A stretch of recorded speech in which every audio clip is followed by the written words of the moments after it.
Welcome to History with Herodotus, where the boundaries of time and space converge to reveal the intricacies of our shared human experience.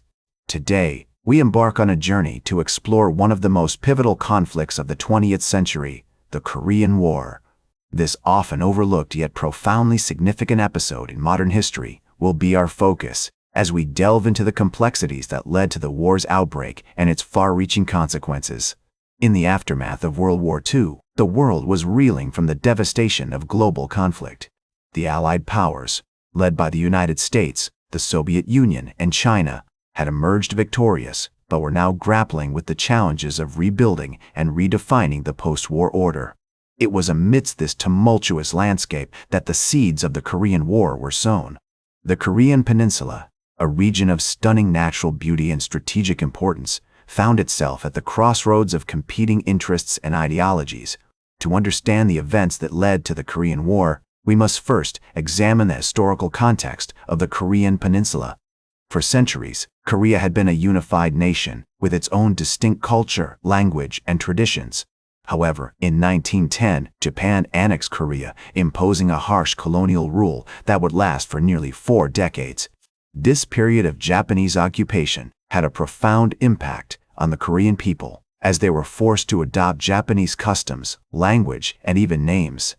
As World War II drew to a close, the Allied powers began to make plans for the post-war reorganization of Asia. In August 1945, the Soviet Union declared war on Japan and invaded Manchuria, a region in northeastern China that shares a border with Korea. The United States, meanwhile, was focused on defeating Japan and securing the Pacific Theater. On August 10, 1945, the Allies agreed to divide the Korean Peninsula along the 38th parallel, with the Soviet Union occupying the north and the United States occupying the south. This division would prove to be a fateful decision, as it created 2 separate and distinct zones of influence on the Korean Peninsula. In the north, the Soviet Union established a communist government led by Kim Il-sung, a charismatic and ambitious leader who had fought against Japanese colonial rule. In the south, the United States established a capitalist government led by Syngman Rhee, a staunch anti-communist who had spent years in exile in the United States. As the months passed, tensions between the 2 zones began to escalate. The Soviet Union and the United States were engaged in a global struggle for ideological supremacy, and Korea was rapidly becoming a key front in this conflict. In 1948, separate governments were established in each zone, with Kim Il-sung's communist regime in the north and Syngman Rhee's capitalist government in the south. The following year, the Soviet Union withdrew its troops from North Korea, while the United States maintained a significant military presence in South Korea. This created an imbalance of power on the peninsula, as North Korea began to receive significant military aid and support from China and the Soviet Union. As we navigate the complex web of events leading up to the Korean War, it is essential to remember that this conflict was not simply a clash of ideologies or a struggle for territorial control. It was also a human story, filled with tales of courage, sacrifice, and tragedy. The people of Korea, who had endured centuries of foreign occupation and colonial rule, were now faced with the prospect of war and division. In the midst of this uncertainty, key figures emerged to shape the course of events. Kim Il-sung, the enigmatic leader of North Korea, was determined to unify the peninsula under communist rule. Syngman Rhee, the resolute leader of South Korea, was equally committed to defending his nation against the spread of communism. As these 2 leaders navigated the treacherous landscape of international politics, they were aided and abetted by global powers with their own interests and agendas. The United States, under the leadership of President Harry Truman, was grappling with the challenges of the Cold War. The Soviet Union, led by Joseph Stalin, was seeking to expand its influence in Asia and secure a strategic foothold on the Korean Peninsula. China, under the leadership of Mao Zedong, was emerging as a major player in regional politics with its own ambitions and interests. As the summer of 1950 approached, tensions between North and South Korea continued to escalate. On June 25, 1950, North Korean forces, backed by China and the Soviet Union, crossed the 38th parallel and invaded South Korea. The attack caught the South Korean military off guard, and they were quickly overwhelmed. The United Nations Security Council, led by the United States, condemned the invasion and called for the withdrawal of North Korean troops. The war had begun, and it would soon draw in nations from around the world.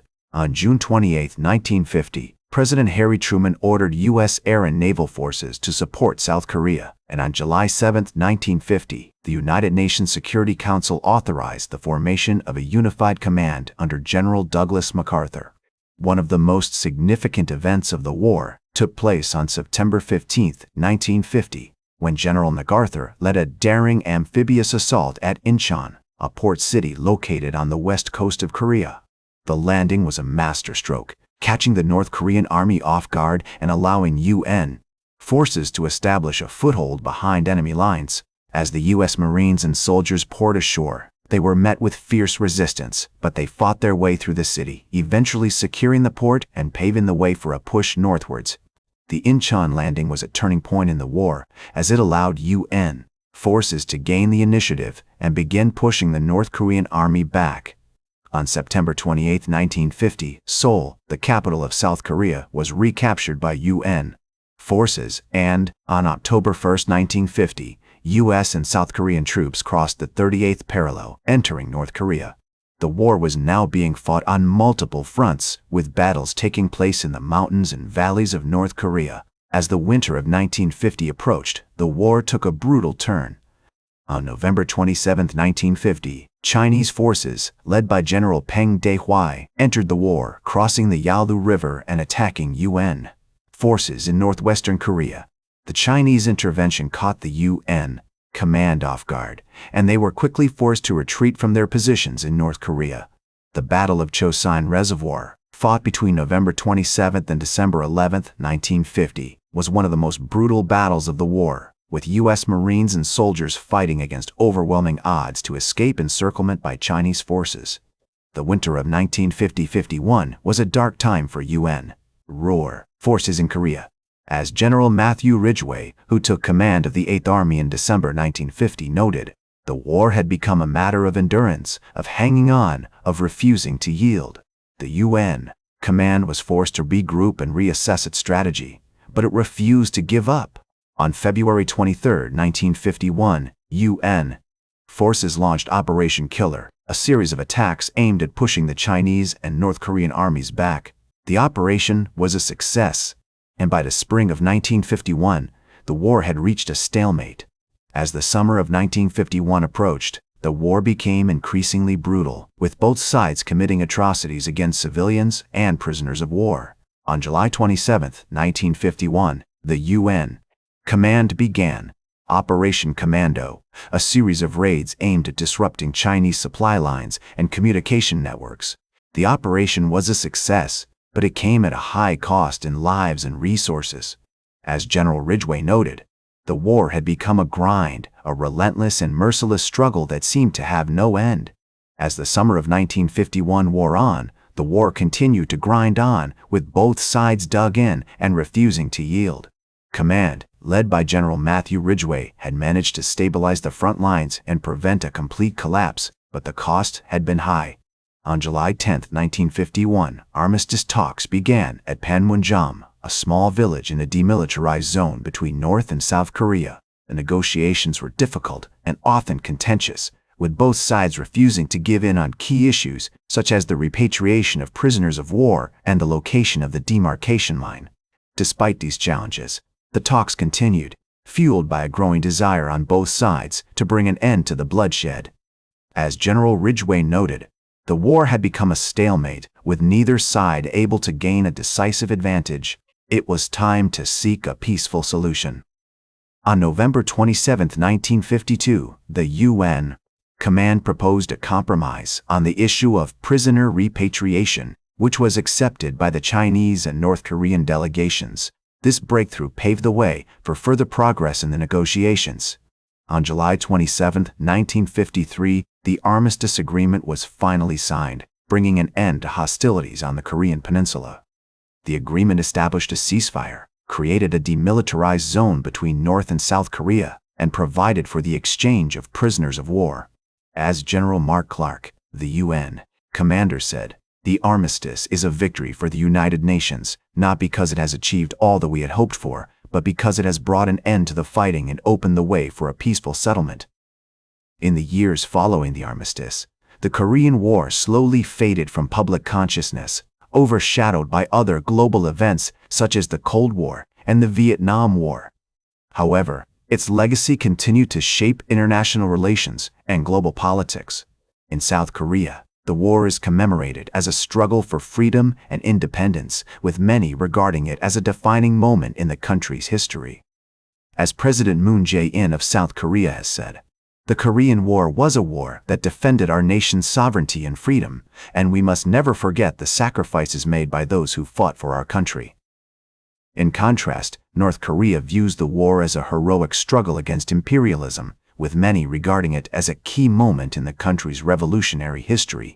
As Kim Il-sung, the former leader of North Korea, once said, "The Korean War was a great victory for our people, a triumph over the forces of reaction and imperialism." Despite these differing perspectives, the Korean War remains an important reminder of the devastating consequences of conflict and the importance of diplomacy in preventing future wars. As historian Catherine Weathersby has noted, the Korean War serves as a powerful reminder of the need for nations to work together to prevent conflict and promote peace, rather than resorting to military force to resolve their differences. That's all for today's History with Herodotus. Remember to like, share, and subscribe. And until next time, remember that, to understand the present, we must first understand the past.